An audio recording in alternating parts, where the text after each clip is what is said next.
Hello friends, good morning. मैं नितिन आप सभी का स्वागत करता हूं आपके अपने यूट्यूब परिवार टीम स्टार क्लासेस में। तो गैस आज हम बात करने वाले हैं जनरल साइंस के कुछ महत्वपूर्ण प्रश्न जो हर कम्पिटिटिव एग्जाम के लिए बहुत ही महत्वपूर्ण है। तो वीडियो के अंत तक बने रहें। तो चलिए देखते हैं आज का हमारा पहला प्रश्न। तो आज का हमारा पहला प्रश्न है, इनमें से क्या बीज के विकास के लिए आवश्यक नहीं है? वाटर यानी जल, एयर यानी हवा, सनलाइट यानी सूर्य का प्रकाश, सूटेबल टेम्परेचर यानी उपयुक्त तापमान। तो हमारे इस प्रश्न का सही उत्तर हो जाएगा सनलाइट यानी सूर्य का प्रकाश, क्योंकि सूर्य का प्रकाश बीज के विकास के लिए आवश्यक नहीं है। चलते हैं हमारे आज के अगले प्रश्न की तरफ।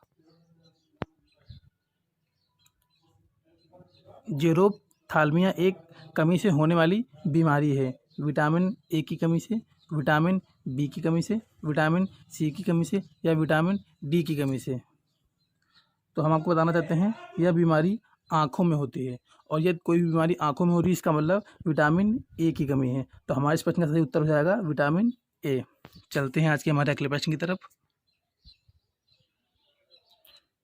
एक तेल की बूंद पानी पर फैल जाती है क्योंकि तेल पानी से हल्का होता है, तेल अधिक चिपचिपा होता है, तेल पानी के साथ नहीं मिलता है, या तेल की सतह का तनाव पानी की तुलना में बहुत कम है। तो हमारे इस प्रश्न का सही उत्तर हो जाएगा तेल की सतह का तनाव पानी की तुलना में बहुत कम है। चलते हैं आज के हमारे अगले प्रश्न की तरफ। दिल की धड़कन के लिए अनुमानित समय की आवश्यकता है 0.5 सेकंड की, 0.8 सेकंड की, 0.5 मिनट की या 1 मिनट की। तो हमारे इस प्रश्न का सही उत्तर हो जाएगा 0.8 सेकंड की। चलते हैं अगले प्रश्न की तरफ। निम्नलिखित में से किसे विटामिन B1 के नाम से जाना जाता है? रेटिनाल को, थायमिन को, राइबोफ्लेविन को या फिर एस्कॉर्बिक अम्ल को। तो हमारे इस प्रश्न का सही उत्तर हो जाएगा थायमिन को, क्योंकि विटामिन B1 का रासायनिक नाम थायमिन होता है। रेटिनाल ये विटामिन ए का रासायनिक नाम है। ये राइबोफ्लेविन ये विटामिन B2 का रासायनिक नाम है, और एस्कॉर्बिक अम्ल ये विटामिन C का रासायनिक नाम है। चलते हैं आज के हमारे अगले प्रश्न की तरफ। मानव आँख में लघु दृष्टि को उचित उपयोग करके ठीक किया जा सकता है। लघु दृष्टि का आशय है निकट दृष्टि दोष से, निकट दृष्टि दोष। और जैसा कि हम सभी जानते हैं निकट दृष्टि दोष में हम अवतल लेंस का प्रयोग करते हैं। तो इस प्रश्न का सही उत्तर हो जाएगा अवतल लेंस। चलते हैं अगले प्रश्न की तरफ। पीयूष ग्रंथि कहाँ पर स्थित होती है? मस्तिष्क में, गुर्दे में, जिगर में या फिर आंत में? तो हमारे इस प्रश्न का सही उत्तर हो जाएगा मस्तिष्क में। चलते हैं अगले प्रश्न की तरफ।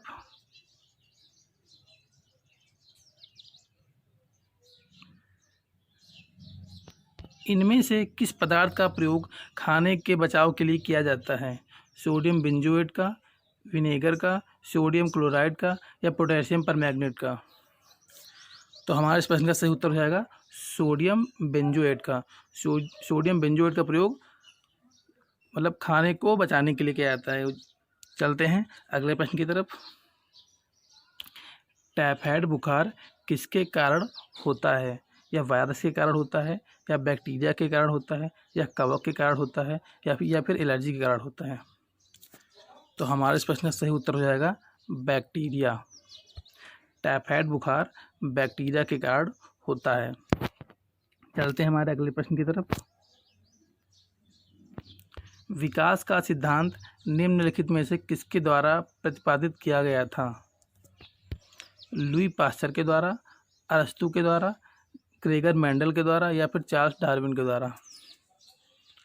तो हमारा इस प्रश्न का सही उत्तर है चार्ल्स डार्विन। विकास का सिद्धांत चार्ल्स डार्विन के द्वारा दिया गया था। और अगर हम बात करें ग्रेगर मेंडले के बारे में तो इन्होंने मटर के पौधे पर प्रयोग किया था। चलते हैं आज के हमारे अगले प्रश्न की तरफ। सोते समय आरबीसी की संख्या पर क्या फर्क पड़ता है? आरबीसी की संख्या बढ़ जाती है या फिर कम हो जाती है, या फिर इन पर कोई प्रभाव नहीं पड़ता है, या फिर इनमें से कोई नहीं? तो हमारे इस प्रश्न का सही उत्तर है कम हो जाती हैं। आरबीसी की संख्या कम हो जाती हैं। पर अगर गैस हम बात करें, यदि हम किसी ऊंचाई पर जाते हैं तो आरबीसी की संख्या पर क्या प्रभाव पड़ता है, तो ऊंचाई पर जाने पर आरबीसी की संख्या बढ़ जाती है ऊंचाई पर जाने पर। चलते हैं आज के हमारे अगले प्रश्न की तरफ। कौन सा विटामिन रक्त का थक्का बनाने में मदद करता है? Vitamin A, vitamin B, vitamin C या विटामिन के? तो हमारे इस प्रश्न का सही उत्तर हो जाएगा विटामिन के। अगर हम विटामिन ए की बात करें तो विटामिन ए की कमी से आंखों में रतौंधी रोग हो जाता है, रतौंधी। अगर हम बात विटामिन बी की करें तो विटामिन बी की कमी से बेरी रोग हो जाता है, बेरी। अगर हम बात करें विटामिन सी की तो विटामिन सी की कमी से स्कर्वी रोग हो जाता है, स्कर्वी। चलते हैं आज के हमारे अगले प्रश्न की तरफ। रक्त समूह की खोज किस वैज्ञानिक ने की थी? कार्ल लैंडस्टेनर ने, या हॉपकिंस ने, या फिर गोल्डस्टीन ने, या फिर ए फ्लेमिंग ने? तो आज के हमारे इस प्रश्न का सही उत्तर है कार्ल लैंडस्टीनर ने। रक्त समूह की खोज कार्ल लैंडस्टीनर ने की थी। चलते हैं अगले प्रश्न की तरफ। मानव शरीर में आरबीसी का निर्माण कहाँ पर होता है? अस्थि मज्जा में, हृदय में, यकृत में, या फिर अग्नाशय में? तो हमारे इस प्रश्न का सही उत्तर है अस्थि मज्जा में। आरबीसी का निर्माण अस्थि मज्जा में होता है। चलते हैं अगले प्रश्न की तरफ। आरबीसी का मुख्य कार्य क्या है? लाल रंग देना, ऑक्सीजन का परिवहन करना, या फिर उपयुक्त दोनों, या फिर इनमें से कोई नहीं? तो हमारे इस प्रश्न का सही उत्तर हो जाएगा उपयुक्त दोनों, क्योंकि आरबीसी का मुख्य कार्य लाल रंग देना भी होता है और ऑक्सीजन का परिवहन करना भी होता है। चलते हैं अगले प्रश्न की तरफ। रक्त के कितने भाग होते हैं? 1, 2 या फिर 3 या फिर 4? तो हमारे इस प्रश्न का सही उत्तर हो जाएगा रक्त के 2 भाग होते हैं। एक भाग होता है प्लाज्मा और दूसरा भाग होता है कणिकाएं। प्लाज्मा होता है 55 से 60% और कणिकाएं होती हैं 40 से 45%। और ये तो रक्त के भाग होते हैं 2, पर अगर बात करें रक्त कितने प्रकार का होता है तो वह होता है 4 प्रकार का। चलते हैं अगले प्रश्न की तरफ। रक्त के निर्माण की प्रक्रिया को क्या कहा जाता है? हीमोपोइसिस, हिपेरिन, थ्रोम्बोसिस या विटामिनोलॉजी? तो हमारे इस प्रश्न का सही उत्तर है हीमोपोइसिस। चलते हैं अगले प्रश्न की तरफ। मनुष्य के रक्त का पीएच मान कितना होता है? 7.1, 7.4, 8.4 या फिर 3.5? तो हमारे इस प्रश्न का सही उत्तर हो जाएगा 7.4। मनुष्य के रक्त का पीएच मान 7.4 होता है और यह क्षारीय होता है। अगर किसी भी चीज़ का पीएच मान 7 से कम होता है तो वह अम्लीय होता है, और 7 से ज़्यादा होता है तो फिर वह क्षारीय होता है। रक्त का पीएच मान 7.4 है, इसीलिए यह क्षारीय होगा। चलते हैं आज के हमारे अगले प्रश्न की तरफ। पुरुषों की तुलना में महिलाओं में रक्त कितना होता है? समान होता है, आधा लीटर कम होता है, आधा लीटर ज़्यादा होता है, या फिर दोगुना होता है?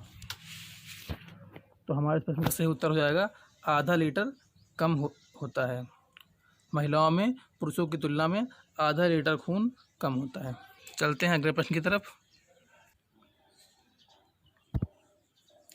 एलिसा परीक्षण निदान के लिए नियोजित है? पोलियो वायरस, या फिर एड्स एंटीबॉडीज, या फिर क्षय रोग जीवाणु, या फिर कैंसर? तो हमारे इस प्रश्न का सही उत्तर हो जाएगा एड्स एंटीबॉडीज। कौन सा रक्त समूह सर्वग्राही रक्त समूह कहलाता है? ए बी, या फिर बी, या फिर सी, या फिर ओ? तो हमारे इस प्रश्न का सही उत्तर हो जाएगा ए बी, क्योंकि ए बी को सर्वग्राही रक्त समूह के नाम से जानते हैं और ओ को सर्वदाता के नाम से भी जानते हैं। चलते हैं आज के हमारे अगले प्रश्न की तरफ। आरबीसी की खोज किस वैज्ञानिक ने की थी? न्यूटन ने, एंटोनी लुवेनहॉक ने, या फिर गोल्डस्टीन ने, या फिर इनमें से कोई नहीं? तो आज के हमारे इस प्रश्न का सही उत्तर हो जाएगा एंटोनी लुवेनहॉक ने। चलते हैं अगले प्रश्न की तरफ। मानव शरीर में रक्त की मात्रा कुल वजन का कितने प्रतिशत होता है? 7%, 10%, 15% या फिर 20%? तो हमारे इस प्रश्न का सही उत्तर हो जाएगा 7%। चलते हैं अगले प्रश्न की तरफ। हमारे दांत और अस्थियां आमतौर पर किससे बनते हैं? ट्राई कैल्शियम फास्फेट से, या फ्लोरोपेटाइट से, या क्लोरोपेटाइट से, या फिर हाइड्रोलिथ से? तो इस प्रश्न का सही उत्तर हो जाएगा ट्राई कैल्शियम फास्फेट से। चलते हैं अगले प्रश्न की तरफ। हवा की गति को मापने के लिए इस्तेमाल किया जाने वाला उपकरण कौन सा है? अल्टीमीटर, एनोमोमीटर, क्रोनोमीटर या फिर डायोमीटर? तो इस प्रश्न का सही उत्तर हो जाएगा एनोमोमीटर। चलते हैं अगले प्रश्न की तरफ। निम्नलिखित में से किसमें अधिक ताप क्षमता प्राप्त की है? लोहे का टुकड़ा, पानी या फिर बेंजीन या फिर सोने का टुकड़ा?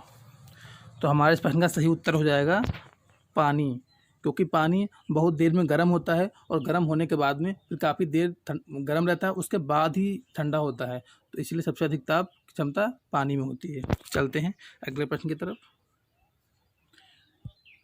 एक स्विमिंग पूल के वास्तविक गहराई की से कम गहरे दिखाई देने पर का कारण क्या हो सकता है? अपवर्तन, प्रकाश का अपकिरण, प्रतिबिंब या फिर हस्तक्षेप? तो हमारे इस प्रश्न का सही उत्तर हो जाएगा अपवर्तन। चलते हैं अगले प्रश्न की तरफ। सौर ऊर्जा के सबसे बड़े फिक्सेटर कौन से हैं? जीवाणु, प्रोटोजोआ, कवक या फिर हरे पौधे? तो हमारे इस प्रश्न का सही उत्तर हो जाएगा हरे पौधे। चलते हैं अगले प्रश्न की तरफ। मानव शरीर में सबसे बड़ी कोशिका कौन सी है? तंत्रिका तंत्र, स्नायु कोशिका, वृक्क या फिर यकृत? तो हमारे इस प्रश्न का सही उत्तर हो जाएगा तंत्रिका तंत्र। सबसे बड़ी कोशिका तंत्रिका तंत्र होती है। अगर बात करें सबसे बड़ी ग्रंथि की, तो सबसे बड़ी ग्रंथि होती है यकृत ग्रंथि। चलते हैं अगले प्रश्न की तरफ। हमारे शरीर में सबसे ज़्यादा मात्रा में पाया जाने वाला तत्व कौन सा होता है? ऑक्सीजन, एल्युमिनियम, कार्बन या फिर नाइट्रोजन? तो हमारे इस प्रश्न का सही उत्तर हो जाएगा ऑक्सीजन, जो कि हमारे शरीर में 65% होता है। कार्बन जो कि 16.5% होता है। चलते हैं अगले प्रश्न की तरफ।